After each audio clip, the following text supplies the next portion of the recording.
Hey everyone, welcome back or welcome to another episode of Life with MaryAnn and Joe. And today we're going to be working on a three-tiered shelf. Yep, I didn't say a three-tiered tray. I said a three-tiered shelf. Okay, so hopefully you're going to enjoy what I'm going to do today. It's not much, it's not really over the top dramatic. Well, not for me anyway, maybe for you. But hopefully what you're going to see if you're joining me for the first time or if you're joining me that you know who I am, you know I like to do things a little bit off the beaten track. You're not going to see here what most likely you're going to see other places. I tend to like to use a lot of traditional colors for fall, and I like to especially reuse things that I have. I'm all about decorating on a budget and reusing what I have. I do not go out and buy every year. I don't do it because I have so much stuff. So I might as well use what I've collected over the years. I have the opportunity that I am able to save things and store them, therefore I can reuse them. So I choose not to go out and spend a lot of money every year on holiday decor because I can use it on other things that I need. What you'll see also is that I tend to make things myself. Like I make my own garlands. I do not go out and buy pre-made garlands because I would probably just wind up adding to them anyway. I'm not saying it's bad if you do that. It's great if you do that. And more power to you. But for me, it doesn't work. So if you want to see me create something from a bunch of nothings, and it usually comes out okay. I think it's okay. I think this might be an enjoyable little video for you.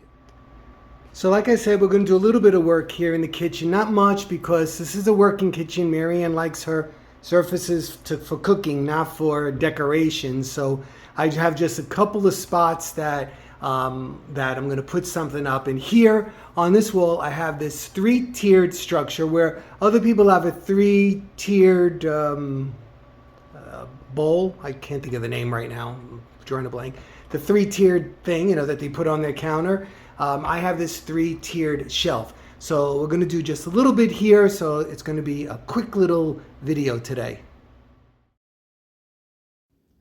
Okay, so the first thing I'm going to do is I'm going to attach this small piece of Christmas garland to the top and the side of this shelf. And I'd like to use this kind of garland because it adds a density and it adds a bulkiness that I need when I want to create like a certain kind of like ambience. It actually creates like a cave-like effect on this little tiered shelf.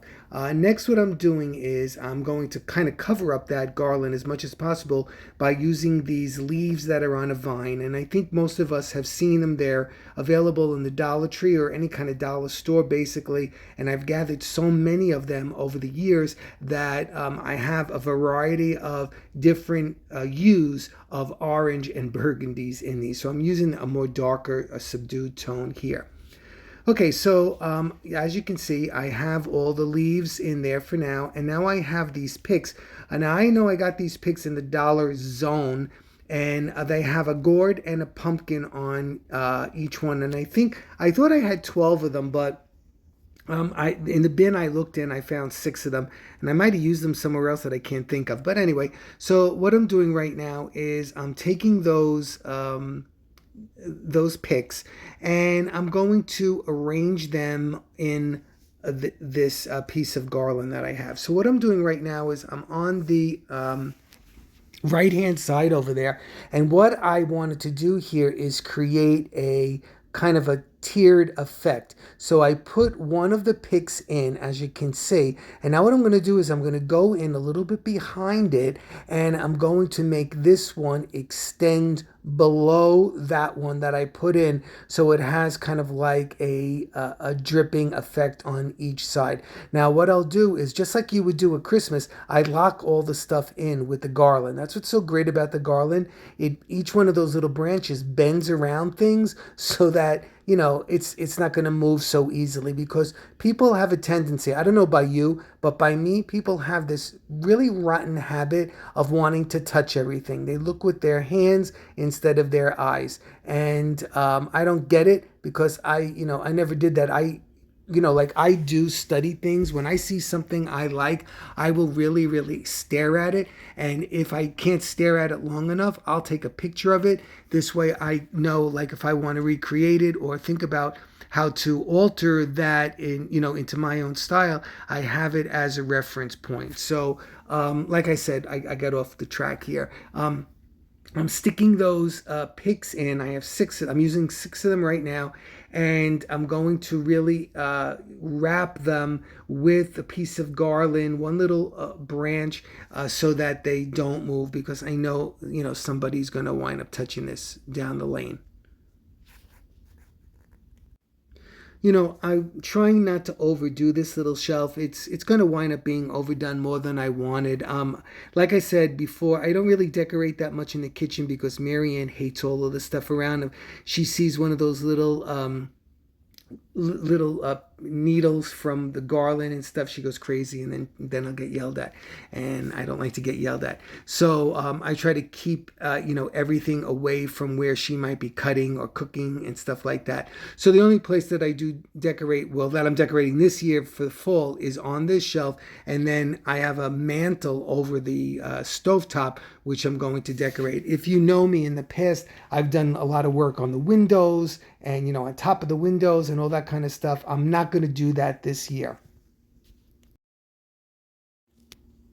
Okay, so I thought I'd give you a close-up look of what I've done so far, and it's nice and full. It's just the way I like it. And to be truthful with you, I kind of like it just the way it is before I put anything else on.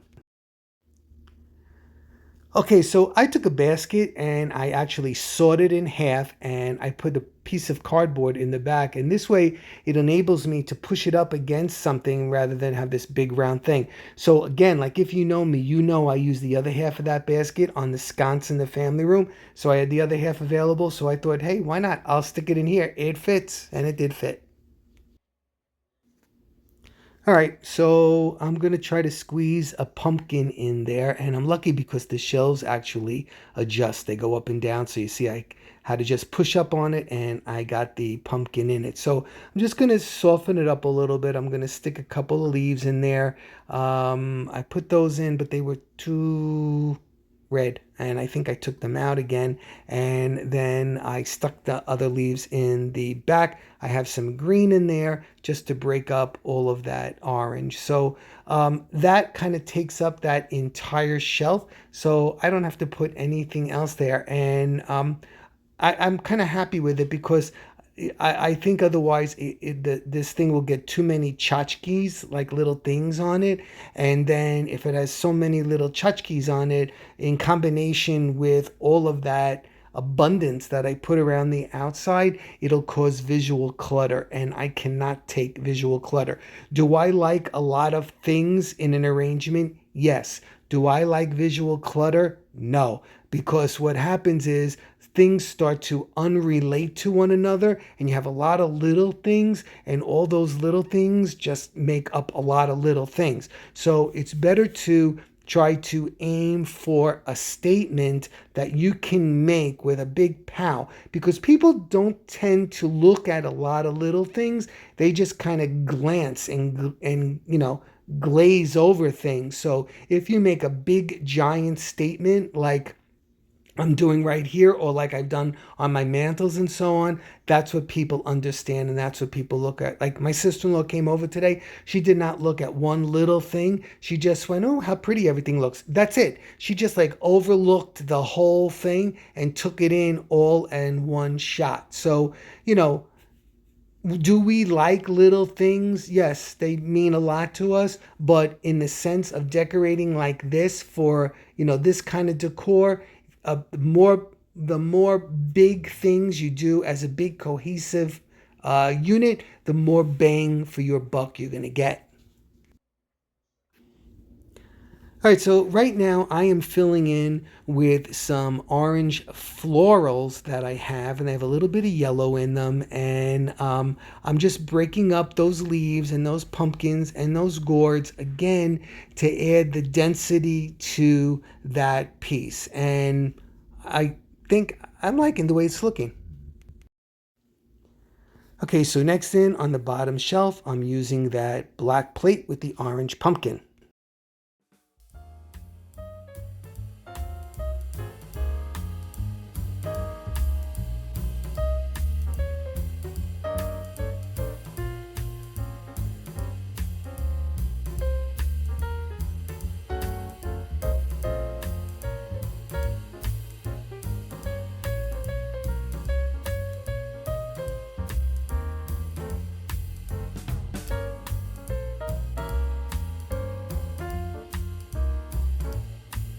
Okay, everybody, thanks so much for stopping by. Please subscribe, give me a thumbs up, and drop me a comment. You know, I love hearing from you. Okay, I'll be back with another one really soon.